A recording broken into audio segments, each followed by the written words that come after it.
ఎవరు? ఎవరో కనుక్కోండి చూద్దాం. అయ్యో పట్టనేసానా కనబట్టేస్తే తట్టడాయ్. ఏంటి గుర్తుపట్టలేదు బాబా?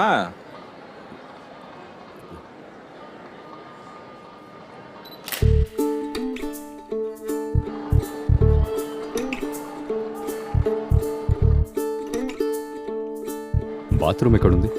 ఒకటికే రెండుకా బావా? బావోయ్ ఏ బావ పరుసు కడకలాడిపోతుంది రాయ్. ఇది నా అర్జెంట్ అయితే అప్పటికి తీసుకురావచ్చు రాయ్. బా ఒక నిజం చెప్తా, చెప్పు తీసుకుని కొట్టావు కదా బావా. ఏదో మెయింటైన్ చేస్తానని చెప్పారు, ఏంటది? స్ట్రాంగ్ గా రండి టీ. ఇక్కడ పాముందా? అవును బావా, మన పాలే గుడ్ స్నేక్. నీ ముట్టు కొంచెం పైకెత్తండి. నిన్ను తాటి బెల్లంటి అడిగానా?